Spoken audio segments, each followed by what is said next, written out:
यहाँ उपस्थित आदरणीय सोनकर साहब, राम रक्षापाल जी, मौर्य जी, आदरणीय भंते जी और सभी सम्मानित बंधुओं, आज अशोक जयंती, जैसा कि भाई साहब ने, आदरणीय मौर्य साहब ने बताया कि 25 मार्च को चैत शुक्ल पक्ष अष्टमी के दिन पड़ी थी। लेकिन जब किसी महापुरुष का जन्मदिन मनाया जाता है तो जन्मदिन के 1 महीने पहले से और 1 महीने बाद तक जश्न चलता रहता है, और अभी भी पूरे देश में जश्न चल रहा है। अभी तमाम आयोजन अप्रैल महीने में भी है, तब तक चंद्रगुप्त की जयंती भी आ जाएगी। तो ये मार्च, अप्रैल, मई पूरा जयंतियों का वर्ष है। बाबा साहब का भी 14 अप्रैल को जन्म जयंती आ रही है। तो ये इन महीनों में इन महापुरुषों के जन्म जयंती के माध्यम से हम लोगों को अपने गौरवशाली इतिहास में फिर से झांकने का, उससे प्रेरणा लेने का और उस मार्ग पर चलने का हम लोगों को एक अवसर मिलता है कि हम लोग इन आयोजनों के माध्यम से अपने अतीत में झांकें और अपने वर्तमान की समीक्षा करें और भविष्य के लिए अपनी रणनीति बनाएं। आप सभी लोगों को मालूम है कि बातें बहुत हो रही है। अभी हमारे पूर्व वक्ता ने बताया कि राजे महाराजे तो बहुत हुए, सम्राट बहुत हुए इस देश में, लेकिन कितने ऐसे सम्राट हैं जिनकी जयंती मनाई जाती है? गिनती में गिने चुने सम्राट हैं। उसमें सबसे बड़ा नाम जो है वो सम्राट अशोक का है। सम्राट अशोक का नाम क्यों है? सम्राट अशोक का नाम इसलिए है कि आप सभी जानते हैं कि चंद्रगुप्त मौर्य ने पहली बार इस देश में इतना बड़ा एक साम्राज्य की स्थापना की, जितना बड़ा साम्राज्य आज तक इस देश में नहीं हो पाया और आज भी नहीं है। उसमें आधा अफगानिस्तान, पूरा पाकिस्तान, बांग्लादेश, पूरा देश, भारत देश और नेपाल की पूरा तराई, इतने क्षेत्र को मिला दीजिए तो इतने विशाल भारत को राजनीतिक एकता चंद्रगुप्त मौर्य ने दी। बिंदुसार ने उसको और विस्तार दिया, उसको बनाए रखा। लेकिन जब एक ऐसा सम्राट मगध की कुर्सी पर बैठता है, मगध के सिंहासन पर बैठता है, जिसके बाहुबल के साथ साथ जिसके अंदर हृदय भी बड़ा विशाल था, तो उसने देखा कि इतने विशाल भारत में हम कैसे खुशहाली लाएं, कैसे एकता लाएं, कैसे भाईचारा बनाएं, कैसे हम एक मानव समता की, मानव के मानव से प्रेम करने का एक जो संस्कृत सभ्यता है वो इस देश में विकसित की जाए। तो ये पहली बार इस देश में सम्राट अशोक ने चिंतन किया और उन्होंने ये सोचा कि राजनीतिक एकता, बिना सांस्कृतिक एकता के, बिना सामाजिक एकता के, बिना मानव के बीच समता, करुणा, मैत्री, बंधुत्व के आधार पर जो एक ताना बाना बनेगा, जो आपसी संबंध बनेंगे, बिना उसके यह देश और समाज, राष्ट्र मजबूत नहीं हो सकता।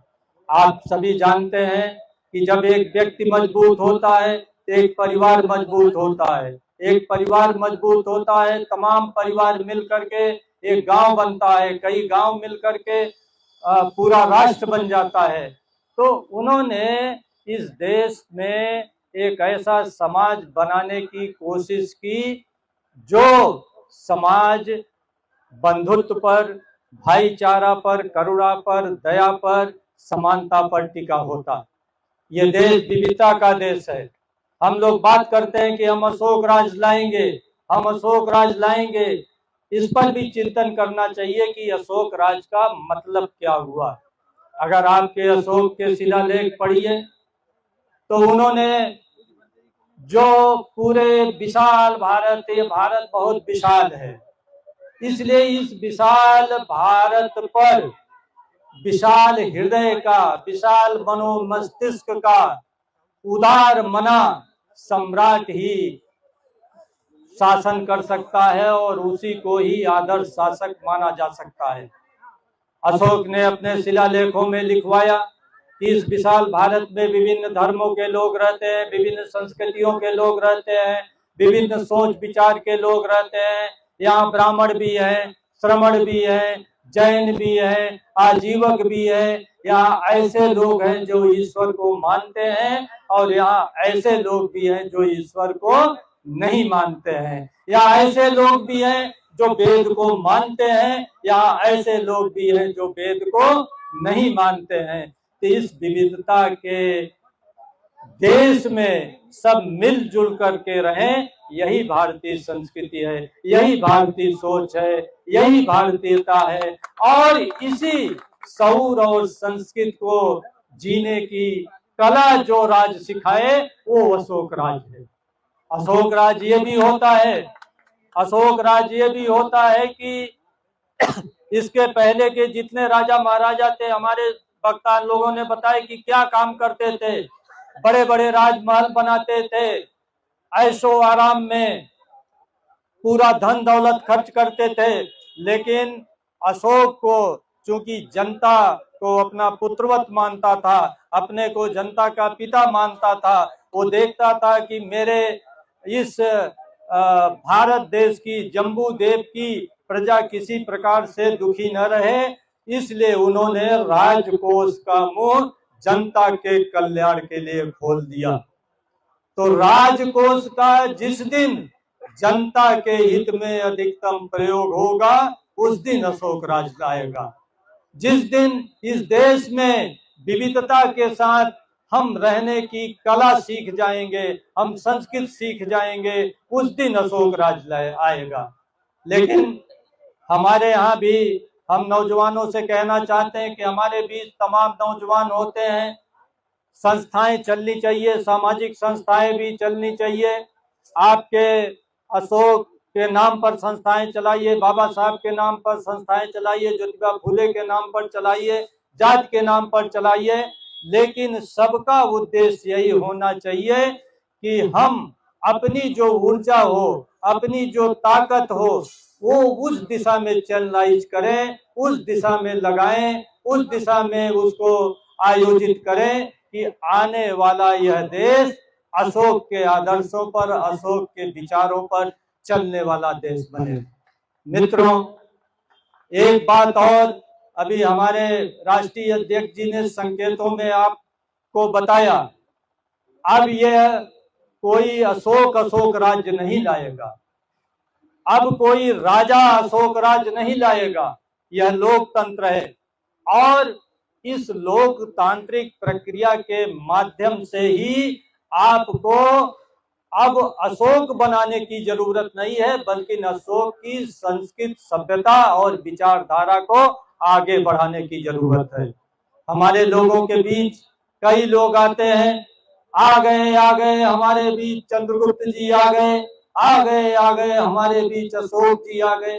अरे भाई, लोकतांत्रिक देश में ये राजतंत्र थोड़ी है कि अशोक और चंद्रगुप्त आप आ गए। बाकी क्या लोकतंत्र में घास कूड़े हैं क्या? यहाँ सभी अशोक हैं, यहाँ सभी चंद्रगुप्त हैं। और अगर आपको वाकई अशोक राज लाना है तो अशोक कौन था? अशोक कौन था? पूरे अखंड भारत की सिंहासन पर, गद्दी पर बैठने वाले राजा का नाम अशोक था। क्या आपका कदकाठी है कि वो मगध की कुर्सी पर बैठा था तो आप दिल्ली की कुर्सी पर बैठ लोगे? जिस दिन आपका कदकाठी ऐसा हो जाएगा कि आप दिल्ली की कुर्सी पर बैठ लोगे, उस दिन निश्चित रूप से आप अशोक राज ला लोगे। लेकिन दिल्ली की कुर्सी पर आप तभी बैठोगे जब आप राजनीति ऐसी विकसित करोगे जो राष्ट्रीय स्तर की हो, हम अशोक की बात करते हैं तो लोग कहते हैं राजनीतिक बात नहीं होनी चाहिए। अरे सम्राट का जन्मदिन मना रहे हो तो राजनीति की बात न हो, सत्ता की बात न हो, दिल्ली की कुर्सी हथियाने की बात न हो तो और किसकी बात होगी। तो ये बात होनी चाहिए।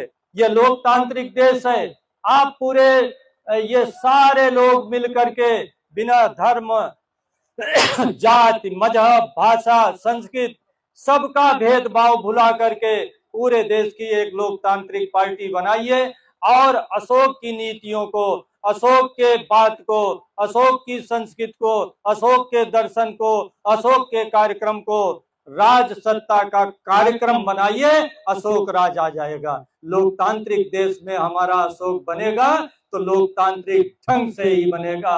अब एक वंश की, परिवार की और जात की पार्टी नहीं चलेगी। वो अपने चाहे अशोक घोषित कर ले, चाहे चंद्रगुप्त घोषित कर ले। इसलिए मैं पुनः आप लोगों को बधाई देना चाहता हूं अशोक जयंती के इस कार्यक्रम पर, और मैं आयोजकों का बहुत बहुत धन्यवाद साधुवाद देना चाहता हूं कि उन्होंने बड़ा श्रम पूर्वक, क्योंकि मैं जानता हूं टेंट तंबू मंच लगाना, लोगों को जुटाना, चंदा करना बड़ा मेहनत का काम है और कभी कभी इसमें मान अपमान भी झेलना पड़ता है। तो ऐसी टीम जो अशोक के सपनों का भारत बनाना चाहती है, उस टीम को धन्यवाद देना चाहता हूं। और निश्चित रूप से ये कारवां आगे बढ़ रहा है और आए दिन मैं समझता हूं कि बहुत ज्यादा समय नहीं लगेगा जब गांव-गांव में अशोक जयंती, बाबा साहब की जयंती, साहू जी महाराज की जयंती, फूले जयंती और हमारे जो सभी जो समतावादी जितने महापुरुष हैं सबकी जयंती मनाई जाएगी। और उन जयंतियों के माध्यम से हम लोग ऐसा एक लोकतांत्रिक स्वस्थ राजनीतिक विचारधारा विकसित करेंगे। ऊर्जा सबकी एक तरफ लगे। आप तो हो, ये विशाल भारत में करोड़ों लोग हो, 140 करोड़ की आबादी है, फिर भी मंच से अभी हमारे राष्ट्रीय अध्यक्ष जी कह रहे थे आप बीमारी गिनाते हो। बीमारी गिनाने से बीमारी दूर नहीं होगी, बीमारी का इलाज करना पड़ेगा। और स्वतंत्र भारत में बीमारी का इलाज सिर्फ दिल्ली की कुर्सी से हो सकता है और दिल्ली की कुर्सी में अशोक राज सिर्फ लोकतांत्रिक पार्टी से ही आ सकता है। इस जात परिवार की पार्टियों से आपको दूर हटना पड़ेगा और सबको मजबूर करना पड़ेगा कि एक मंच पर आए अगर वास्तव में आपको अशोक राज स्थापित करना है। इसी के साथ मैं अपनी बात को समाप्त करता हूं। सभी लोगों ने आप मेरी बात सुनी। जय अशोक, जय भारत, नमो बुद्धाय, जय भीम।